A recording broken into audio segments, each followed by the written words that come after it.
ये गीत तो देश के जल जंगल जमीन हरियाली और निर्मल हवा की वंदना को समर्पित है। ये भारत की जन जन की मंगल कामना करता है कि भारत का हर नागरिक स्वस्थ रहे, सुरक्षित रहे और सम्मान के साथ जी सके। सुजलाम सुफलाम का अर्थ है, सुनिए, ऐसा देश जहाँ स्वच्छ और पर्याप्त जल हो, जहाँ नदियां जिंदा हो, बहती हो, जीवन देती हो।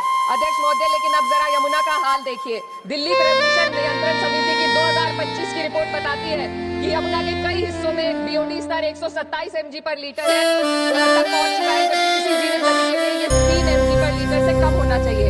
ये सिर्फ नदी का संकट नहीं है, ये किसान का संकट है। नमामि गंगे के नाम पर हजारों करोड़ रुपए खर्च हो गए, लेकिन सच्चाई ये है कि आज भी गंगा और यमुना के किनारे किसान मजबूरी में उसी जहरीली पानी से खेती कर रहा है। वही जहर अनाज में उतरता है और वही जहर किसान की जिंदगी को धीरे धीरे खत्म कर देता है। अध्यक्ष महोदय, जब पानी जहर हो जाएगा तो सुजलाम कैसे होगा? जब किसान बर्बाद होगा तो सुफलाम कैसे होगा? मलयज शीतलम, मलय का अर्थ है मलय पर्वत से बहने वाली ठंडी सुगंधित चंदन जैसी हवा जो जीवन देती है, बीमारी नहीं। आज मैं इस सदन से पूछना चाहती हूँ, क्या आज के भारत की हवा मलयज शीतलम है? नहीं अध्यक्ष जी, बस संसद से बाहर कदम रखिए, एक गहरी सांस लीजिए। ये चंदन की महक नहीं, ये जहर है जो आपके हमारे फेफड़ों में उतर रहा है।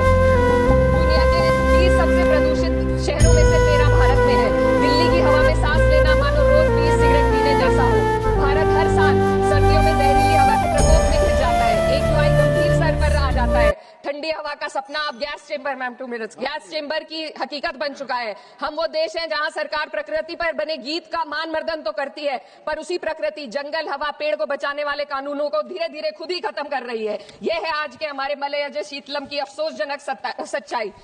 अगर हम हवा को साफ नहीं कर पाए तो न सुजलाम बचेगा, न सुफलाम बचेगा। माननीय अध्यक्ष महोदया, सस्य श्यामलम का अर्थ है ऐसा देश जहां उपजाऊ जमीन हो, जहां खेत फसल से भरे हो और किसान कर्ज और निराशा में न डूबा हो। आज किसान सिर्फ मौसम से नहीं लड़ रहा है, प्रदूषण, नीतियों की बेरुखी और सिस्टम की नाइंसाफी से लड़ रहा है।